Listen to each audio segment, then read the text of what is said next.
Hey, everybody, welcome back.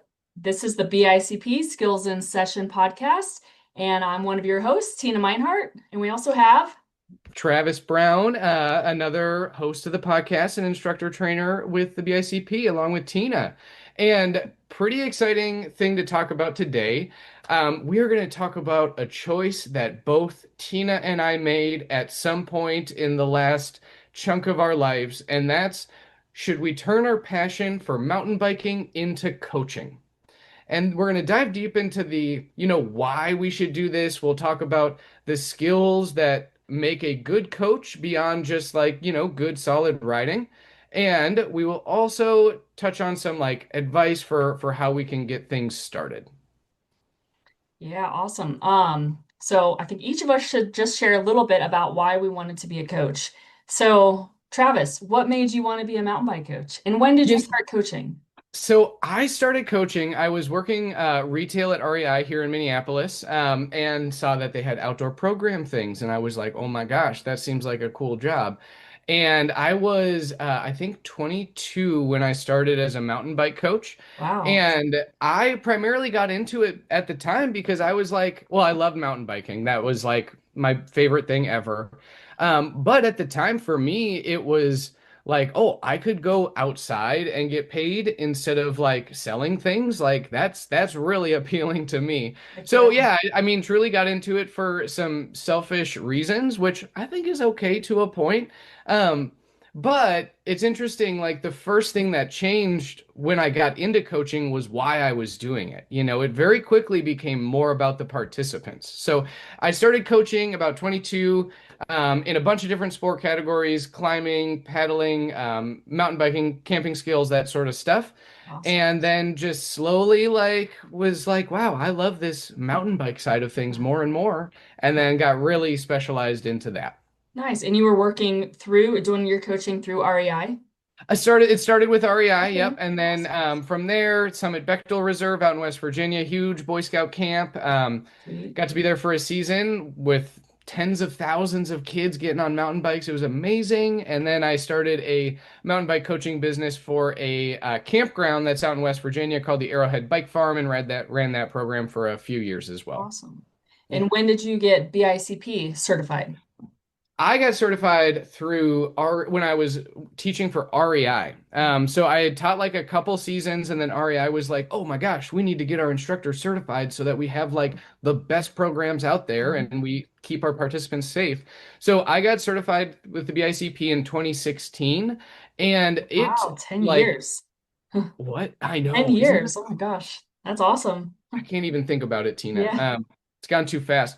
But Yeah. the big thing about the BICP level 1 training is it not only made me a better mountain bike coach, but it also improved my coaching in every other sport category. Like Wow. it was because the concepts are so transferable. So Yeah. then yeah, 2016 level 1, 2017 level 2, and that was when I was out in West Virginia. Yeah. Very cool. Awesome. What You've been about at you? it a How'd you long get into it? time.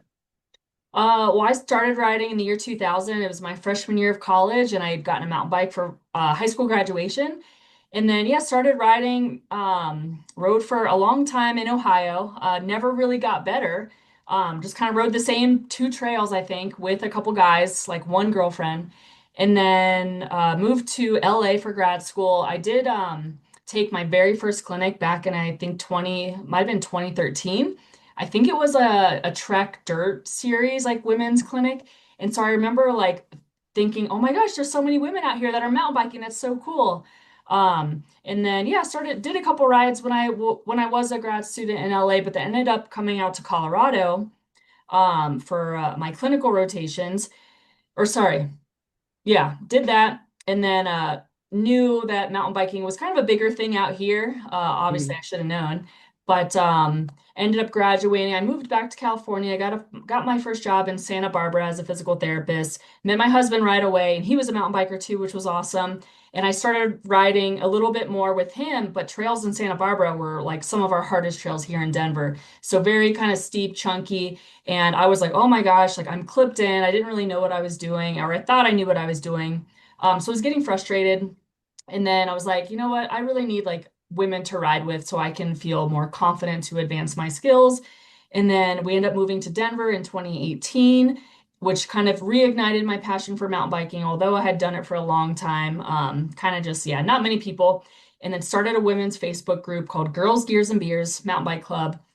And just because I wanted women to ride with to, encourage me to kind of be a little more brave because riding with, my male partner, I just didn't feel as pushed or motivated to get better. And then, yeah, I started the club. It started to grow. I started to ride with other ladies. And then I was like, oh my gosh, they're doing this thing that to me was scary. But I was like, I've been riding a long time. I feel like I have the skills. And then I would go and like follow them into something, whether it's a whatever chunky descent or a drop. And I was Mhm. like, oh my gosh, like I can do it. This is awesome. So kind of started getting better then, back in 2018. And then I took a clinic with what used to be called the Vita Mountain Bike Series for women. It was a coaching program. And that was probably in 20, maybe 2020, the year of COVID. Actually, I think maybe I was an assistant coach. I don't remember. It was 2020 or 2021. But the head coach, she was also a physical therapist, or she is a physical therapist. And I just remember really being really impressed by her and how she like explained things. And I actually learned some things that I thought I had already known. And yeah, I was super impressed by that. And I was like, you know what? I'm a PT. I feel like I could be the same awesome coach that I thought she was. And so, yeah, soon after that, I learned about the BICP, and it was April of 2021. My women's club was growing. It was super awesome. I was, mountain bike all the time, and then took the BICP level one with a instructor trainer, Lisa, and she was amazing. And I had a great experience. That was super fun. And then she's like, Tina, you're really ready for the level two. Like, I think you should do it. I think someday you'd be a great IT. Like, you have really great finesse and riding skills. So I was like, oh, okay, cool. And so I did. I took the level two the following month in May. And then, yeah, I felt so prepared by the BISP certification program that I just started running clinics because I had a lot of ladies to market to. And I was like, I want to incorporate my physical therapy degree that I was starting to get burnt out on from COVID. And just getting so obsessed with mountain biking and growing my women's club that the year later in 2022, April of 2022, I quit my job and then did pretty much full time running a women's mountain bike club and full time coaching.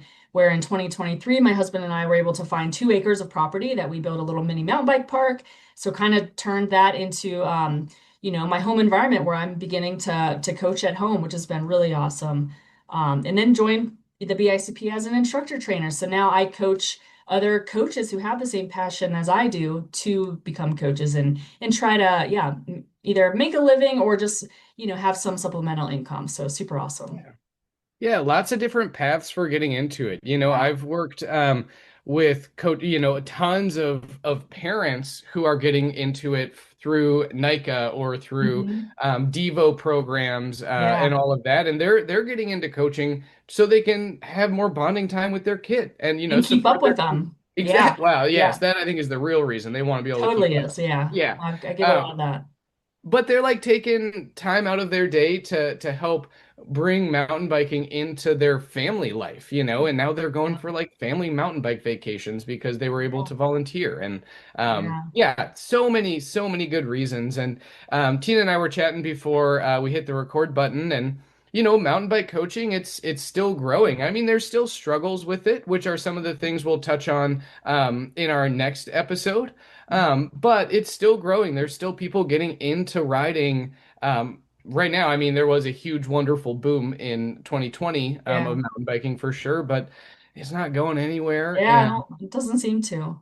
And a lot of places I've noticed, like, people don't necessarily know where to go to get coaching. And so we need more coaches to provide safe, solid instruction. Yeah, and a lot of other sports now, I think it's become more of a norm, like to get lessons. Like, I'm in Colorado, so a lot of people go ski and snowboard, and people are taking skiing lessons and snowboard lessons are paying a Mhm. lot of money.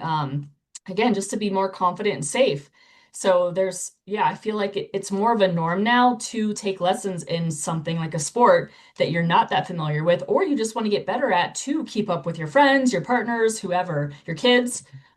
So that's helped a lot with just the coaching business starting to grow. And the last thing that I have to say, and it's not a reason why I got into coaching, but it's definitely a result of my coaching.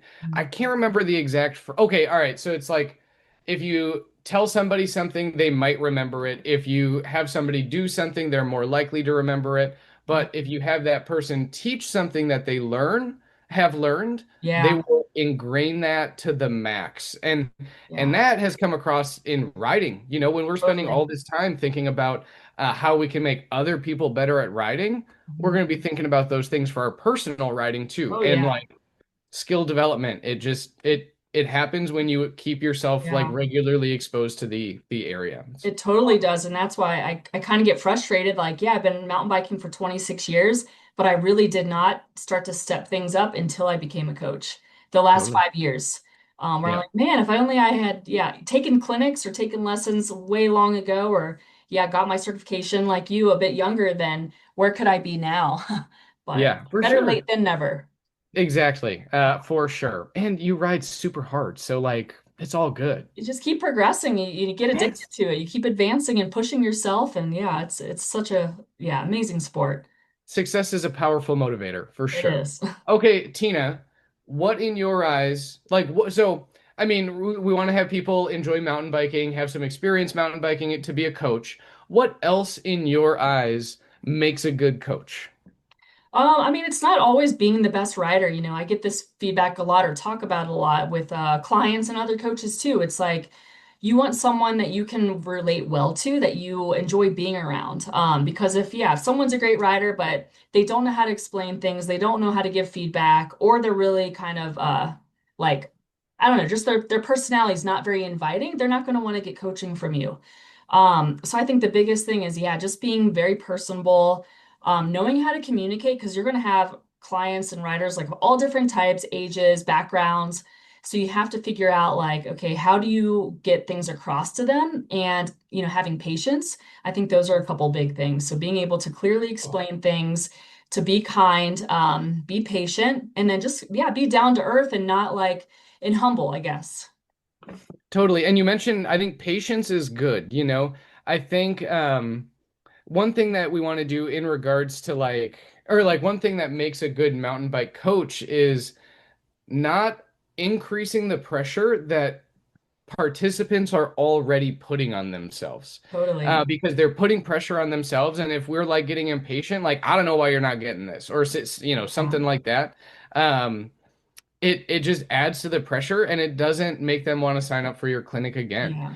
And thinking about like, okay, we are patience is number one. So like if we I prioritize patience over excessively pushing the participant Hmm. because if they don't get a manual front wheel lift on the first day that you've taught it to them, there's not a ton of big consequences with that. Yeah. They will still progress. They'll feel that the like bits of success that they had, and they'll know that they were successful because of your positive critique, positive feedback. Right. Um, but there's no like huge downside. You'll be able to create a better participant experience by letting them, like being super, super patient with them Yeah. and not increasing pressure too much. I mean, we will want to know if we know our participant really well. Mhm. Maybe I'll push those people more, but I Yeah. always lean towards the side of patience over pushing. Yeah, and realizing that, like, yeah, you're not, most people, if you teach them a manual day one, they're not going to get it. I mean, how many years have I been practicing my manuals? Because it's a level two skill. And like, I can do a manual, but I can't hold a manual. And I've been practicing this for a long time. Like, progress is, or picking up skills, like, it takes time, but Yeah. giving them these little kind of, yeah, the little fundamentals, the little nuggets and stuff so that they can then go and say, okay, I know what I need to work on, and then these little things are going to add up to then be able to be more confident and able to execute that skill. I think that's really important. Absolutely. And that brings it back to like communication, really, because we're talking about establishing clear expectations. If you're not able to like clearly prepare your participant for what to expect in your course, they Mhm. could have like way too high of expectations, or they could just not get what they're expecting out of the course. So, like, Yeah. yeah, communication, clear expectations, super, super important. Yep. Awesome. Yeah. So some other things, being able to observe the error detection and correction. I feel like that is something that does take a little bit longer, where like a newer coach, you're basically you're looking at the three essentials, correct those, those are kind of the most important things and safety and all that. But yeah, it takes time and it takes just experience and a lot of repetition. And yeah, not kind of getting overwhelmed by like, oh my gosh, like the more complicated skills, there's a lot going on, but trying to focus on, okay, let's just do the fundamentals first and get really good at the error detection and corrections there, and then start to progress to these more advanced skills that are more complicated. And a lot of other things might be off, like the timing and coordination or pressure control or, one of the 10 fundamentals. Yeah, and observation, like takes time. Like you said, Um, it's one of the for me one of the most challenging skills. And I like what you t mentioned about, like trying to avoid getting overwhelmed. Like it also takes a degree of confidence in a coach to control the group. Like, yeah. nope, we're going to switch to calling you in one at a time, Yeah. And that confidence is also a skill that can be developed as Oh, you yeah. like get more and more into coaching for sure. Um, Yeah. but I think all the things, like all the big things that we've touched on for what makes a good coach, Hmm. um, a lot of it comes down to people skills. Yeah. We need to be able to read our participants, um, see where they're at, like emotionally, physically, and pick out the things that are going to be best for them. And Right. a lot of that comes with like that building that patience, and making sure that you're practicing being empathetic. I Hmm. think Totally. one thing that will throw me off about, well, one trait that I see in coaches occasionally is not being able to empathize with the struggles of the participant. Right. Um, because if we're not able to empathize with them, it kind of shifts the focus a little bit more just to us and like our successes. Yeah. Um, but we want to make sure that we're not brushing off the feelings that these participants are having. I've had people I've had people cry in clinics at times, Yeah. because they put so much pressure on Right. themselves. And if I was like, you're fine, get back in the line, Yeah. it just like wouldn't be received. And I have like struggled in front of people when I haven't been able to perform a skill Oh, to the yeah. level that I want to. And like we need to be able to empathize, like validate, Hmm. and then build their confidence back up. Yeah, exactly. And like, yeah, being authentic and like, I tell my clients all the time, it's like, hey, yeah, I've been writing a long time, but like I never had coaching at the beginning and I'm still working on my skills. I'm still working with a coach to continue, leveling up. And Yeah. yeah, don't be afraid to like, oh, I messed up. Yeah, it's because I'm not a pro. I'm not a professional writer. I'm a coach. These are the skills I'm good at. These are the skills I'm still working on. And I get a lot of great feedback because people say, yeah, Tina, I really like that you're not afraid to be honest with us and say, hey, like my bunny hop is not that great. I'm still working on it myself so that they know, like, okay, even this, what they say, oh, you're a great writer and whatever. Yeah, they just feel like, yeah, less pressure to be the best, especially when they're in a small group setting. Then they can Yeah. feel pressure, not only like, oh, I want to look like how Tina looks when she demos this, but they're looking at the other participants too. And if they see that they're the only one struggling, they get frustrated and they get down on themselves. So that's kind of something that's hard because then they're comparing, but just being like, you Hmm. know what, everyone is at their own stage of their mountain bike progression journey, and it's not going to look the same to everybody. But No, making sure that they know that and that it is a lifelong journey to be awesome mountain bikers, which for makes it sure. fun, Yeah. but also And frustrating. sorry, I started talking too soon. What was that Oh, last but part? also frustrating at times. But that's Not part gonna of it. lie. That's any sport. For sure.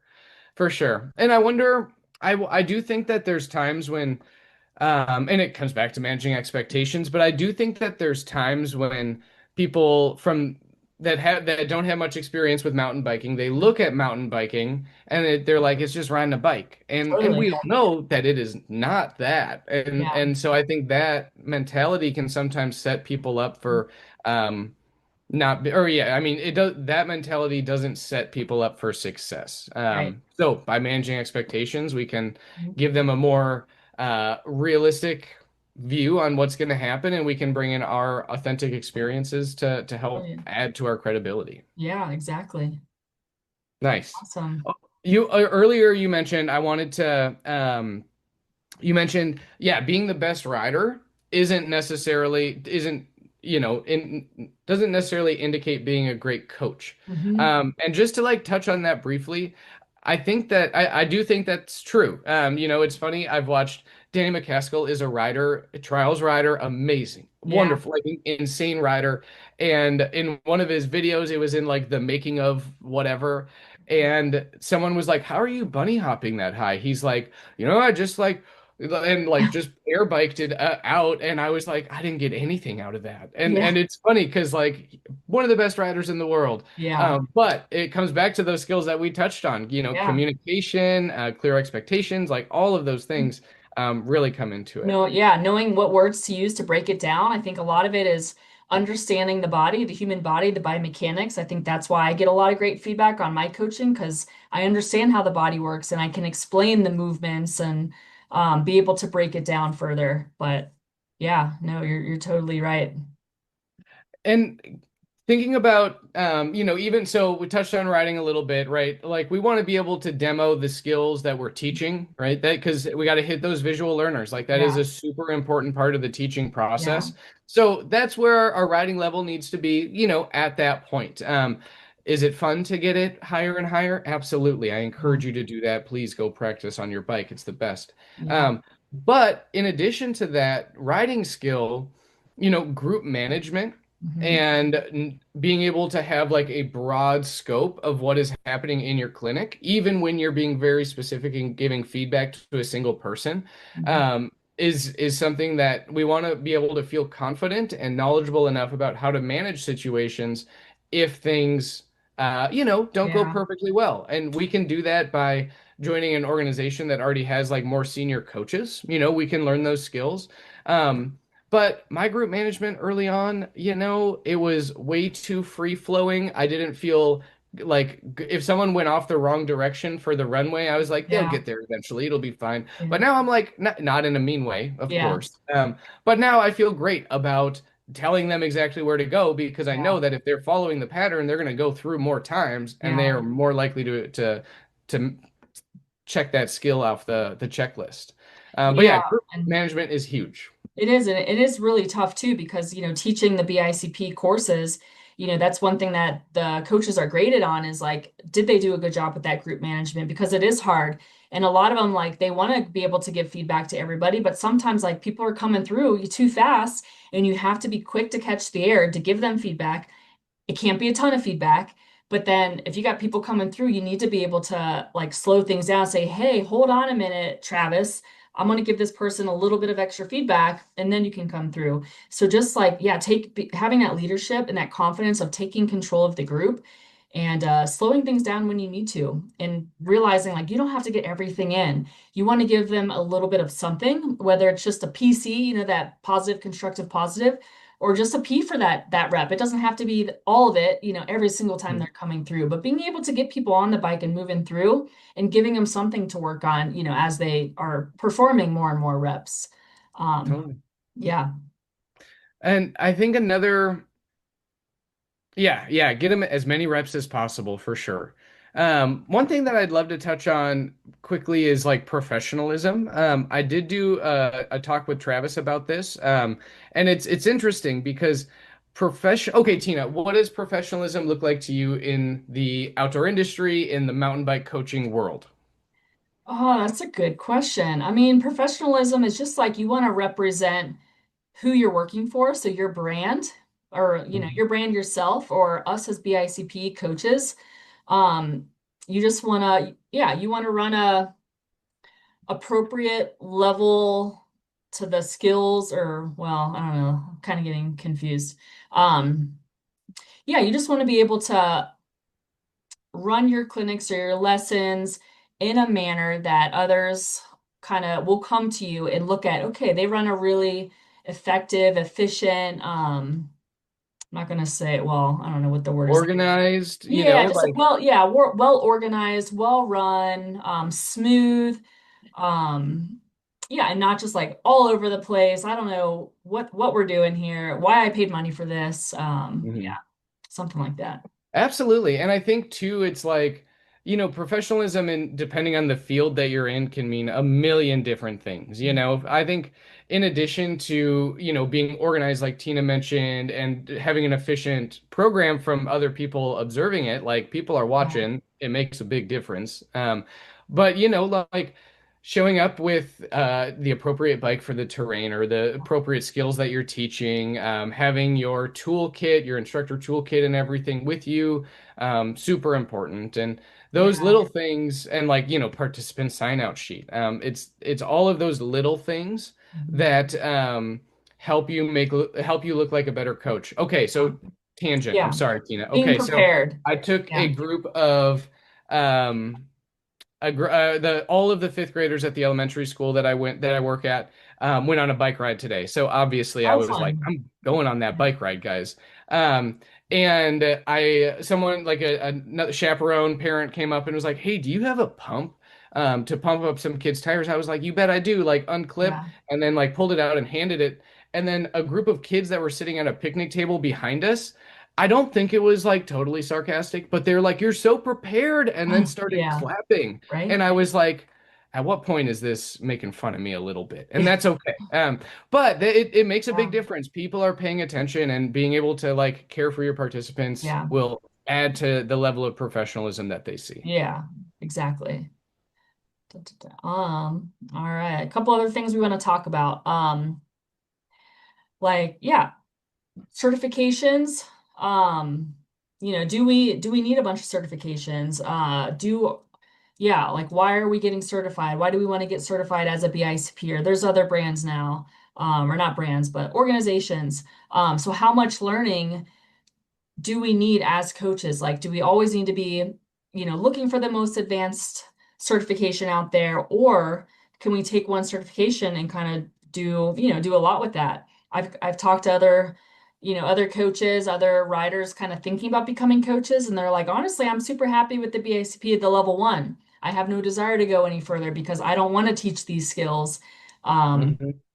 and so I think that's something, I've thought about because there is like the PMBIA and they've got all their different levels and they have a lot of levels that I'm like, oh man, that would be cool to be the most advanced, but like looking at my clientele and thinking about, okay, and if I'm still doing this in 20 years, is my clientele going to change based on the fact that most of my clients are from the Girls, Gears, and Beers Women's Mountain Bike Club? Probably Mhm. not. So do I need to then say, okay, BICP, if we just have the BICP level two or level one, level two, and maybe level three is when that comes back out. But should I stop there or should I keep pursuing other education? Because we do want to, always be leveling up our skills and getting little tidbits from the certifications, but where else can we get knowledge from? So I think that's a big thing that I think about a lot. Yeah. It's I think it is there's an urge to collect certifications. In general, with most professions, I feel like there is, but I feel like a lot of them they're unnecessary now.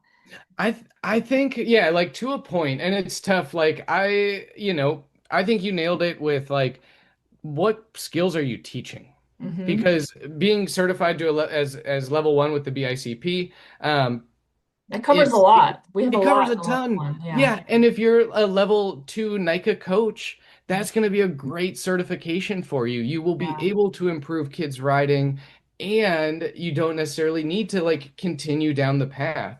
Hmm. And I don't. I think getting initial certification super super important. Or being certified to teach the skills that you want to teach. Like if you're teaching jumping, you should get specific training on jumping and not just for your knowledge, but also for insurance purposes. Yeah. That makes a huge difference if something were to happen in a program and you're like, hey, I was following these like very specific Yeah. instructions for how to jump. And this is like a safe thing. I did what I needed to.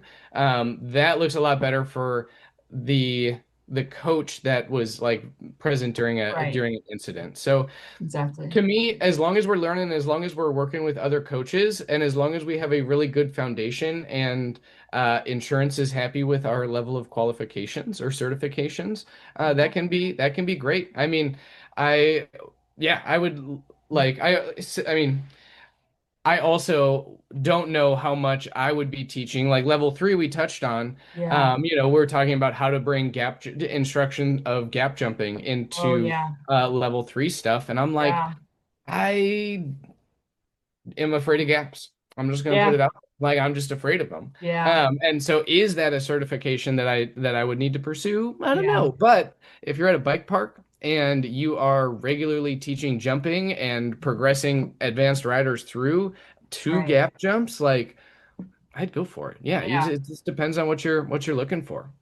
Yeah. Yeah. I definitely agree. But then there's so much like, again, it's like, what's good, what's bad as far as the stuff that's available. Like on YouTube, I watch a ton of YouTube and like I love it. And I find, certain coaches that I really like Yohan Borelli and Remy Metallier. I love those guys, the two guys up in Squamish. And I pick little things up from them that then I mimic in my own riding. And honestly, I'm a better rider because I just watch a ton of their videos and I start to, yeah, learn from them. And then there's a bunch of coaches just, yeah, on YouTube, and I find who I like and I take these little tidbits and I incorporate them in my own writing and my own coaching. So I think it's like, yeah, like get a certification, and I love the BICP obviously, but yeah, just pick things up from others. And Mhm. like that's something about too, like, find a mentor. And you can have multiple. But yeah, that's one thing I like with as a BICP IT is that we're certifying coaches, and like we're meeting so many people that are coaches themselves. And it also like pushes you to, okay, people are looking at me as an instructor trainer. I need to keep advancing my skills. And like for me, I'm a leader in my community, in the women's mountain bike community, that like, do I need to be the best expert writer? No, but still, people see me as, someone that should be an amazing writer. So I'm like, okay, well, I need to hire a coach. And I've worked with a couple coaches to work specifically on my jumping, gap Mhm. jumps. That I still actually, you'll be proud of me. I met with my coach this morning. Shout out Coach Kevin. He's really awesome. He is a PMBIA level 4, so he's a great rider. But he has also really impressed me as a coach because Cool. I've worked with a ton of coaches, and honestly, like, they've been okay, but no one really gave me feedback like he does. And I was like, wow, I actually am noting a difference in my riding, in my cornering, where I haven't gotten that feedback anywhere else. But I did two gaps this morning or this afternoon. Nice. Yeah, so I was like, you just need someone to mentor you, and we question each other. He's like, I'm curious how you teach this, and I get stuff from him, so it's a really great kind of back and forth. But I feel like as a coach, like you need that. Like you should be working with your own coach to continue leveling up, and like talk to people and shadow people, and yeah, don't obviously never stop learning. So Yeah, for yeah. sure. Man, well, Tina, I know we could continue to talk about all Oh, the great qualities that we've seen in coaches throughout our time coaching, yeah. but I think we should wrap it up for today. Yeah. And just to kind of like bring it all back together, we touched on like our history in getting into coaching. We talked about those traits that make good coaches, communication, people skills. We talked about some of the skills that we'll want to develop as we're coaching. And we touched on like this necessity and need for certifications and what level of certification do we need for what we're looking at. Yeah. But next week or 2 weeks from today, Yeah. we are going to be doing a podcast, or we're releasing a podcast about some common challenges that coaches have early on. And if you're expecting stories about things that I messed up, you're right. Get ready, because there's a lot of learning to do in our first little bit of coaching, Yeah. and all the way through. So there will be some at least entertaining stories with Yeah. that, probably educational That will be too. a good one. And yeah, that'll be a great one for kind of coming off of this podcast to then talk about, yeah, challenges that we face and new coaches do face. So that'll be a good one. Yeah, that'll be great. All right, Tina. Well, you have a great rest of the night. Everybody, thank you for listening. And don't forget to like this episode and subscribe so we can start helping getting more new coaches out there. Yeah, yeah, and share it. Share it on Instagram, on Facebook. I know I keep forgetting to share this, but yeah, I'll be doing that a little more often. Perfect. All Awesome. right. All See you right, see later. y'all in the next episode.